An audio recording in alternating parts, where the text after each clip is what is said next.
Hello my crafty friends, Corrine here from Corrine Crafts. I hope you are well. Well, one thing you can certainly say about my channel is the variety. I bring you clean and simple-ish. I bring you quick and easy makes, and then I go and make something totally shabby chic. How about that? Isn't that absolutely gorgeous? I've used my favourite stencil to do inking, to do texture paste. We're going to heat emboss the texture paste, and then we're going to just pop a really simple butterfly sticker, so it's still wet, over the top and make this gorgeous card. Isn't that lovely? Something a really little bit different.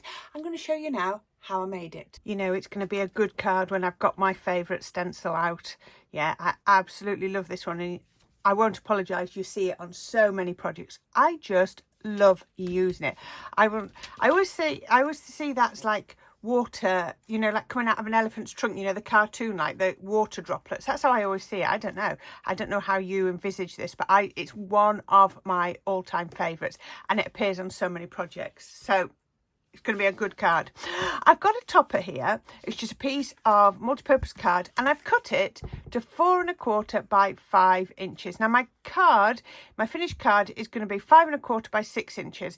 You'll see when I put it together, it's got a really skinny final border, and that's because I wanted to be able to use a pre-bought 6-inch card blank. I've got so many of them, so really could maybe have done with being between 1/8 and 1/4 of an inch bigger, but I couldn't use the pre-bought card base, so that's why it is. So I cut down a 6 by 6 card.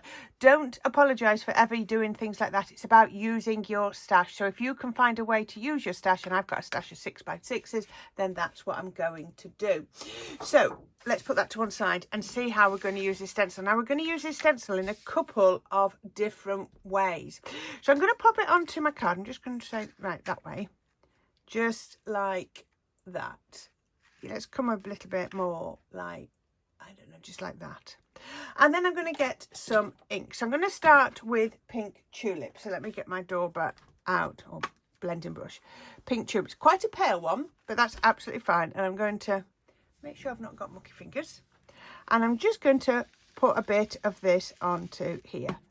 Just blend it up. Now remember, one thing I've learned over the years is it looks like you've hardly put any ink on when you're looking through your stencil, but when you remove your stencil, you can see an awful lot more. So just remember that you know, your stencil, I don't know, it hides a lot of your inking, and I don't know why it does, but it always does. So there we go. So that's the first one. You see, look how much pink's showing. Lots of pink. Then I'm going to get Spring Meadow. Let me get my green or my blending brush, and I'm going to pop that just a bit more sort of that away, and then we're going to bring that through here. Now this really is a pear one, so I have a little bit of grasshopper at the ready if I think I need to add that too, but actually this is looking like it's coming through. They're going over the top of each other. I don't mind that. That's going to look really, really good. So we can put that. Now this is, it's not a new technique that I've made up, but oh, look at that. That's as strong as it needs to be. Isn't that absolutely gorgeous? This isn't a new technique. It's a new technique to me. It's something I tried out yesterday. I don't know where I saw it. I saw it on, I can't remember whether I saw on Pinterest, something in passing. Right, just so you know, I'm going over the pink side with a little bit of green, and then I'll go over the green side with a bit of pink. Right, then I can carry on talking. I saw just it in passing on a card that was made, and I thought, that looks really interesting. Now the products that I'm using haven't come out like the one that I saw, but I'm still really, really pleased with how it's come out. And this is a little bit of a change from what we've done recently. I've done a couple of sort of really clean and simple cards, so this is going much more of your shabby chic look. So, you know, with me, you get what you get. It can be clean and simple one time, it can be craft and white, and then it can be all the colours under the sun. You never know what you're going to get. Doesn't that look beautiful? I'm biased. I love this stencil. So yes, let me just get that ink off. There we go. Right, so I'm going to bring it back in, and I'm going to go again with the same stencil. I'm going to go sort of diagonally. I do position it carefully because I don't like the straight lines, so I'm just making sure that it can go diagonally without hitting the straight lines. And you know what? I need to get on and order some more texture paste. I had a tub of a different colour, and can I find it? It's not as white, and I can't find it anywhere. Do you know what? I'll buy another tub of this and then my original texture paste. And I'm going to, I've got some bits in this, but it'll work with what I want, because I'm going to go on top of the texture paste in a minute anyway, so it won't matter. Then I'm going to come down sort of from the top, and I'm just going to sort of come across like that. Can you see? We're just going to come all the way down. Not a straight line. I'm going to go off, you know, sort of at an angle. Spread that out. Now, do you do heat embossing? You stamp and then you heat emboss. Now, we heat emboss onto ink designs because our pigment ink holds the embossing powder for us so that we can heat emboss it. But actually, you can heat emboss on lots of different mediums. You can heat emboss onto like red liner tape if you wanted to, you know, put the embossing powder on it, it'll hold it. I thought, how about trying to heat emboss on my texture paste? I think that's going to be an amazing thing to try. So let me just get rid of this. I always try to get up as much as I can. There you go. You see, quite a bit went back in there. So what we're going to do, put the lid on my texture paste nice and tightly. Make sure that gets into some water. I'm going to bring this down. I'm actually going to use this piece of vellum on this project, but I can use it for what I want now. I'm going to grab my little spatula and I'm going to get some embossing powder. So I've got, these are really old ones. So I've got a rose coloured one, and it calls it moon dust, but it's a nice green. You're going to get different effects depending on what sort of embossing powder you use. So then I'm just going to sprinkle it on to some of the texture paste.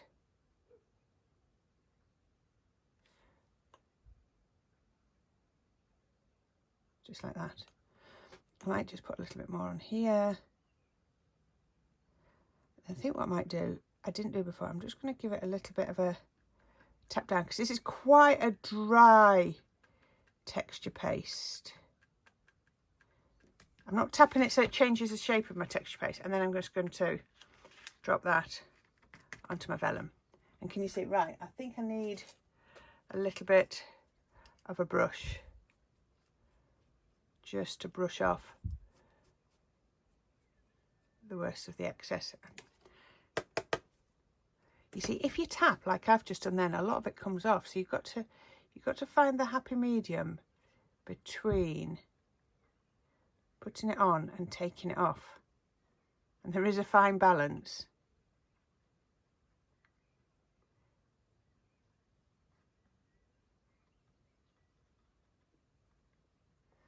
Let's just, right, leave it at that for a minute. Put this bit away. This is a particularly dry texture paste, which is great, but till you want to sort of do something like this. So let's just go with green. All I'm trying to do is get a hint of the colour onto the texture paste. Now you could just put it on all of it and then just tap it off, but that would mix my colours, so that's why I've done it one colour at a time.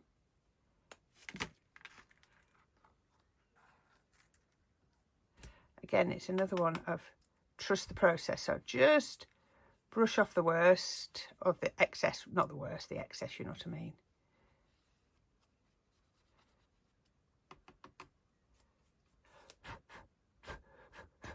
There we go. Try not to blow that around. Put that back in the pot. Put my lids on before I get my heat gun out. Right, and I'll just get my heat gun out and then I'll show you what I do. Okay then, heat gun at the ready. And we're just going to heat emboss. Now it's going to do two things. It's going to turn the embossing powder, set the embossing powder, but it's also going to dry out your texture paste. And like I said, this is a very, quite a dry texture paste anyway. Maybe if I had a damper texture paste. You see, if your texture paste was much damper, it would, it wouldn't sit right through your stencil. You can see the texture paste starts to like bubble with the heat. This might have it if you've got one of those hairdryer style heat guns, that might be good. I keep meaning to get myself one of those. That's sort of on my wish list. One day I'll get everything off my wish list, won't I? And you can see it just bubbles. I can see when it's turned, when it's bubbled up. It's quite clever. It goes back down again. But I know it's working. I'm just trying to make sure I don't scorch the card. But all it's doing is it's turning that embossing powder, it's heat setting that embossing powder absolutely perfectly. I love this. It's such a pretty effect. Now you can get glittery, glitter pastes. So if you don't want to do it like this, you could just come straight in with a glittery, with a glitter paste. It's up to you, but I like texture paste. So look at that, and look at that. That is absolutely bone dry. I would perhaps just give that a little bit of a rub on the corners, but those are really dry and workable. So once I've got it to there, I'm going to grab my paint station, which is full of another project, ready and raring to go for you. So just take that out. I don't want to give away any spoilers. I'm going to put that back in its little case. And then I'm going to get a couple of distress sprays. So I've got pickled raspberry and I've got dancing green. So they're still staying in the same colour family. Beyond murky. Right, let's give that a shake. I think it's getting... I don't know. Do you think I need to do a project with this kitchen roll? It looks rather good, doesn't it? Pick up some of that. Now, what I'm going to do is I'm going to go pink down this side. And sort of over the glitter paste. There we go. Just that much. It doesn't need a lot. But I prefer that to a spray, because with the spray you don't get as much control. I'm going to give that a whizzy round and then make sure the pink's off my brush, yep. And then go in with the green and then over the texture paste. So I'm doing green on top of the pink, you can see. Doesn't that look lovely? There we go. You hardly use any product. It's amazing. Your product is going to last so long. And then I just need to let that dry. It will only take a few minutes because that is really, really thin. But in true Corrine style, I've got one here, look, that I've already done. So let me put that to dry. They never go to waste, don't those? One day I'm going to come out with the biggest project full of all the bits I've used. Isn't that amazing? So you can see everything's dried. It's all absolutely beautiful. And I'm going to back that on to a bit of black card. So let's put this. Now, I've very deliberately chosen to use red liner tape here because this is quite a strong piece of card now because it's got quite a lot on it. I'm just going to have to turn that round. And if I get my head in it, I apologise now, but I don't tell you what I'm going to do. I'm going to have to, because that border is so skinny. What I could have done is cut my black a little bit bigger and then cut the border afterwards, but that's always a risk. I'm just going to put that on top.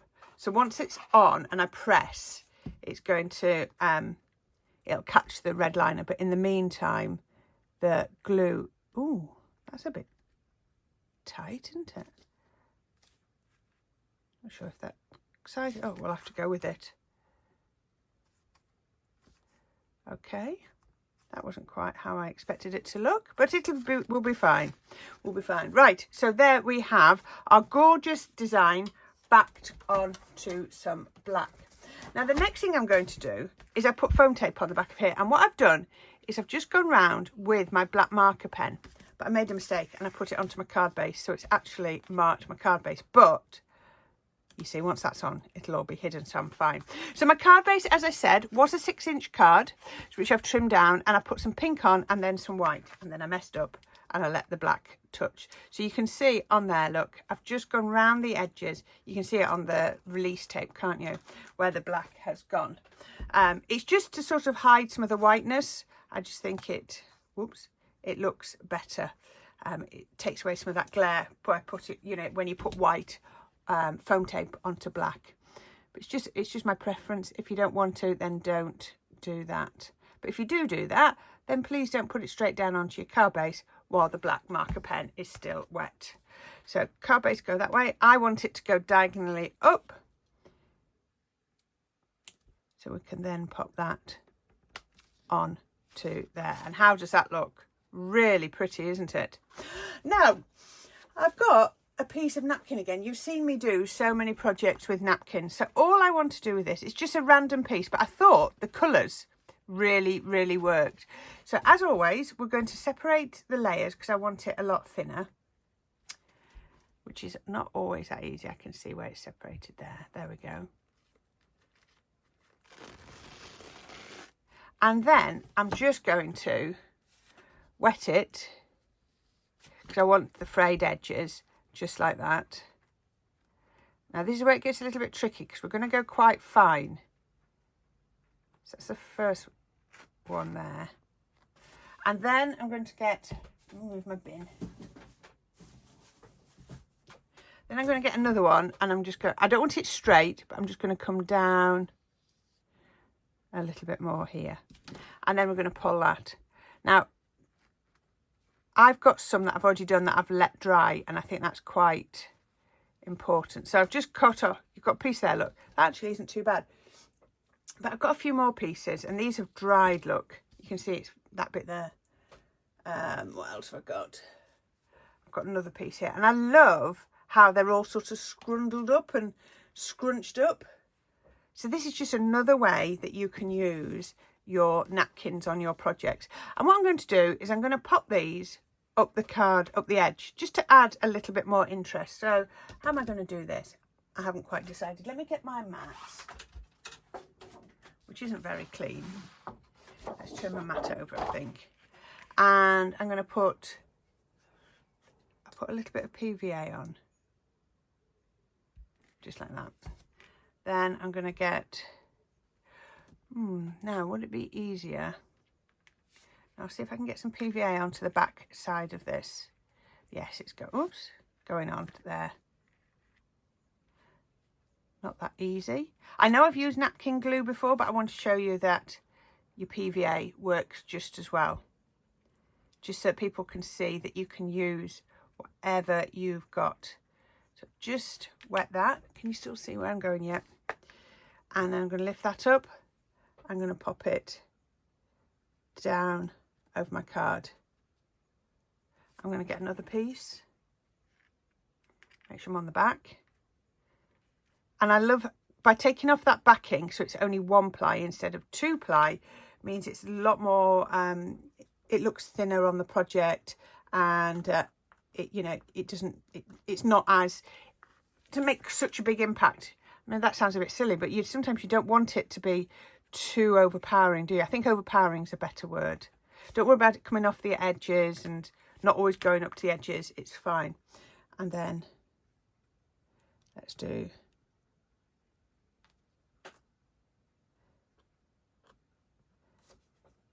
pull, that bit goes to there, and I'm going to put a little bit down. So you can use it, you can build it up in bits. And then what I think I'll do is just, now I could have done this before I put it onto the black card. Then it might have been easier to trim, but I thought if we do everything in situ, just folding it underneath, there we go. That goes just like that. And then the next thing I'm going to do is I've got a couple of bits. I call it sisal and people get confused, angel hair. So I've got some green and some pink. Now the pink is quite a strong pink, but when I pull it apart, it becomes a lot paler. And that's a grotty bit, don't want that bit.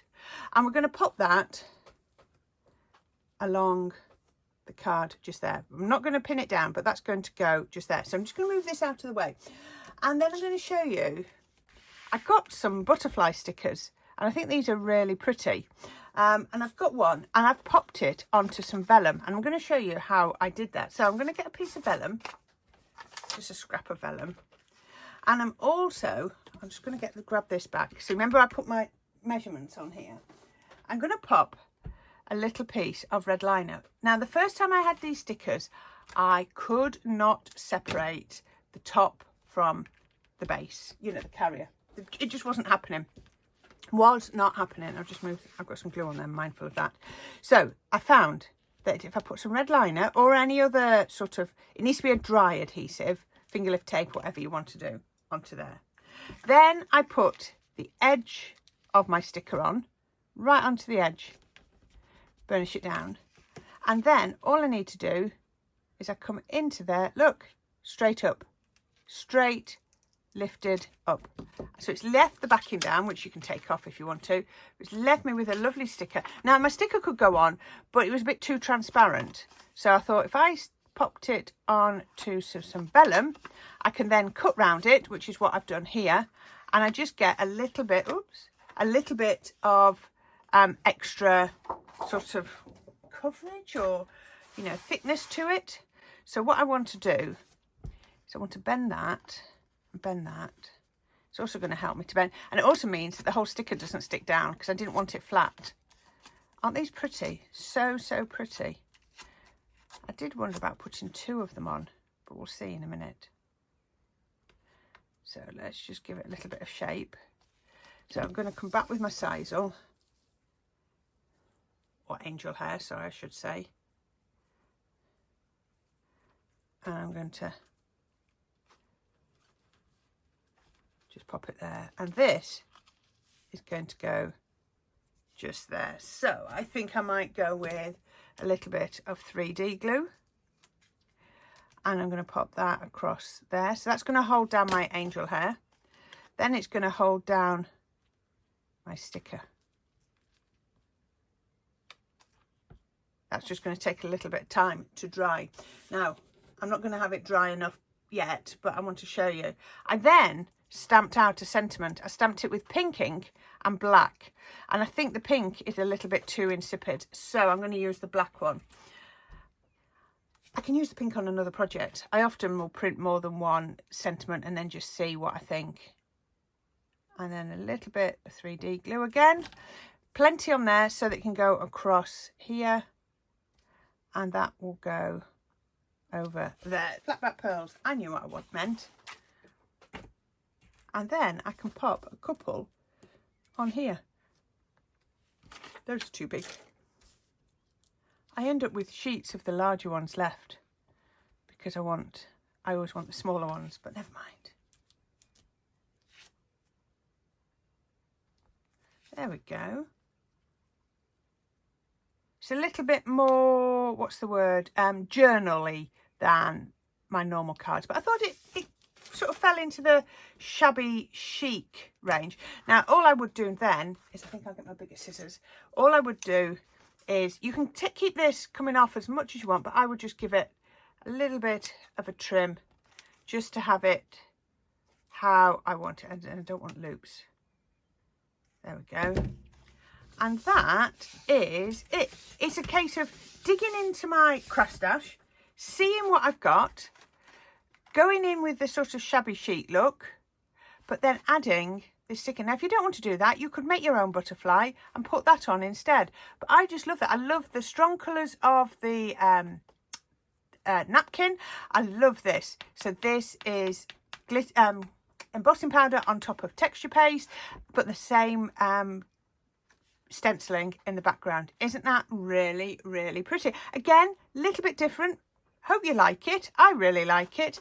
And yeah, that's what we have made today. Again, didn't take too long, especially with the heat gun drying the texture paste for us. So yeah, so that is a really, really good one to do. Let's get everything out of the way. There we are. Right, okay, as always, I'm going to leave a link to another video on the left. I'm going to leave a link to the subscribe on the right, and there will of course be some links down at the bottom. Definitely going to link to the texture paste, and see what else. I'll link to some inks as well down at the bottom. So any links you can click on would be amazing, because it really does help and support my channel. Thank you very much, and I will be back with another project very soon. I've got one nearly ready to record, so I can't wait to show you that. So until next time, my crafty friends, you take care, and I'll be back with you again very soon. And until then, bye for now.